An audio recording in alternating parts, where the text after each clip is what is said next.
এখনো অবধি যা পাচ্ছি। ফলে হচ্ছে যে এই যে তিলোত্তমার সুবিচার পাবার জন্য যা যা করার আমরা তাই করব।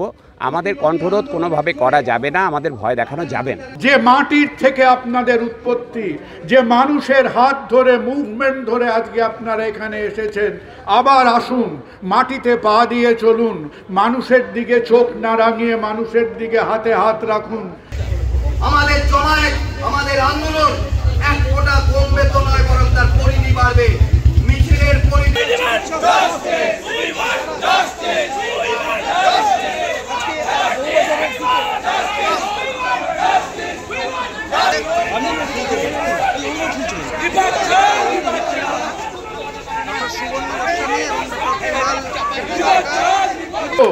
যে আমাদের সমস্ত দুঃখ, সমস্ত প্রোটেস্টের ওপর দিয়ে মনে রাখবেন যে আমাদের নার্স, আমাদের ডাক্তার, আমাদের প্রত্যেকটা হেলথ কেয়ারের মানুষ যারা ঘন্টার পর ঘন্টা নিঃস্বার্থভাবে কাজ করছেন, আমরা সবাই স্বাস্থ্য ব্যবস্থার টু দ্য সিনিয়র মোস্ট থেকে মোস্ট গ্রাউন্ডেড পারসন যারা কাজ করছেন, আমাদের জীবনের প্রথম এবং শেষ কথা হলো মানুষের পাশে এসে দাঁড়ানোর, তাদের হেলথ কেয়ারে সার্ভিস দিতে।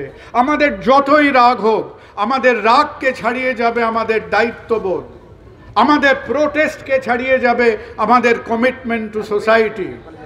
আজকে সবাই মাথা ঠান্ডা করি এবং আমাদের আজকে ইনভেস্টিগেশনের মধ্যে আমরা সুরাহা চাই। আমরা চাই আমাদের মেয়েরা সুরক্ষিতভাবে কাজ করুক। আমরা চাই যে হাজারো হাজারো মানুষ গভর্নমেন্ট হসপিটালে আসে, যে ডাক্তাররা কাজ করে তারা সেখানে আজকে একটা হাসি মুখে সুরক্ষিতভাবে তারা কাজ করুক। এবং গভর্নমেন্টকে অনুরোধ করব, যে মাটির থেকে আপনাদের উৎপত্তি, যে মানুষের হাত ধরে মুভমেন্ট ধরে আজকে আপনারা এখানে এসেছেন, আবার আসুন, মাটিতে পা দিয়ে চলুন, মানুষের দিকে চোখ না রাঙিয়ে মানুষের দিকে হাতে হাত রাখুন। আমরা আছি। এই সোসাইটি যে ক্ষতবিক্ষত অবস্থায় আজকে আছে, তার গায়ে ব্যথা, তার রক্তক্ষরণ হচ্ছে, তার চোখ দিয়ে জল বেরোচ্ছে। আজকে এই সমাজে সাধারণ মানুষের পাশে দাঁড়াবার আমাদের প্রত্যেকের একটা দায়িত্ব আছে। যত আপনি ভয় দেখাবেন, সেই ভয়ে, সেই আক্রমণে আপনি জেনে নেবেন আমাদের জমায়েত, আমাদের আন্দোলন এক ফোঁটা কমবে তো নয়, বরং তার পরিধি বাড়বে। মিছিলের পরিধি বাড়বে। আজকে আমরা সুবর্ণ গোস্বামী, ডক্টর সুবর্ণ গোস্বামী, ডক্টর কুণাল সরকার, তারা কেউ একা নয়। তারা মানুষের জন্য লড়ছে, তারা নির্যাতিতের জন্য লড়েছে, তারা তিলোত্তমার জন্য লড়েছে, তারা অভয়ের জন্য লড়ছে। যে ধারাগুলোতে হচ্ছে যে আমাকে ডাকা হয়েছে, সেই প্রত্যেকটাই ভিত্তিহীন অভিযোগ।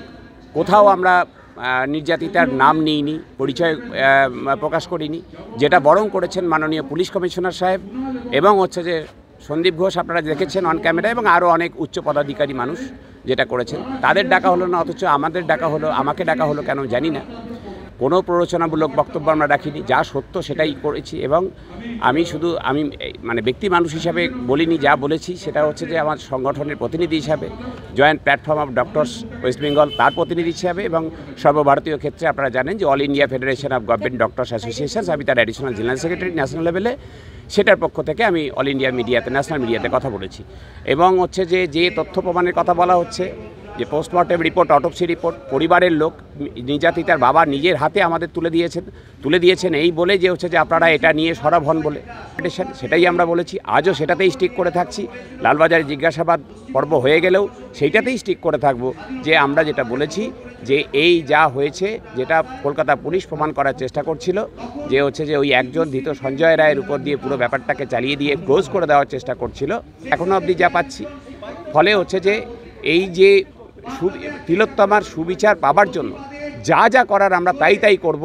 আমাদের কণ্ঠরোধ কোনোভাবে করা যাবে না, আমাদের ভয় দেখানো যাবে না। চিকিৎসক সমাজ সামগ্রিকভাবে মনে করেছে যে এটার বিরুদ্ধে যতটা পারা যায় প্রতিবাদ করা দরকার, এবং সেজন্যই বারবার প্রতিদিন এখন চিকিৎসকরা রাস্তায় আছে এবং আবার সবাই রাস্তায় এসছে। কাজেই একজন বহু চিকিৎসকের মধ্যে একজন হিসেবে আমাদেরও মনে হয়েছে এটা সিনিয়র জুনিয়র কোনো ভেদাভেদ নেই, এটা মানুষ পুরুষ নারীর কোনো ভেদাভেদ নেই, এটা সামগ্রিকভাবে একটা প্রতিবাদের কণ্ঠস্বরে আজকে ধ্বনিত হবে। মেডিকেল কলেজ থেকে শুরু করে লালবাজার পর্যন্ত দেয়ালে পিঠ ঠেকেছে, তখন এটা একটা মরণ বাঁচনের লড়াই, চিকিৎসকদের এবং সাধারণ মানুষের নিরাপত্তার লড়াই। কাজেই সেখানে দাঁড়িয়ে অত্যন্ত দুঃখজনক হলেও আজকে চিকিৎসকদের কিছু ক্ষেত্রে কাজ থেকে বিরত থাকতে হচ্ছে, কিন্তু প্যারালাল যাতে কাজ চলে তার জন্য পদক্ষেপ নেওয়া হচ্ছে। আমার মনে হয় প্রশাসনকেই এগিয়ে এসে ঠিক করতে হবে যে এটাকে কি করে নিষ্পত্তি করা যায়, আর যেন চলতে দেওয়া না হয়। এটা তাদের দায়িত্ব, এটা চিকিৎসকদের ঘাড়ে দোষ চাপিয়ে দিয়ে এটাকে এভাবে নিষ্পত্তি করা যাবে না।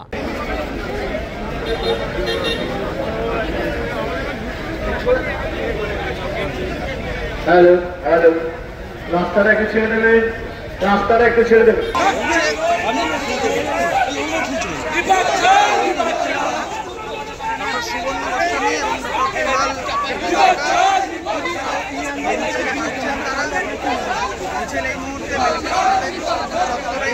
আমরা জাস্টিস নিয়েই যাবো।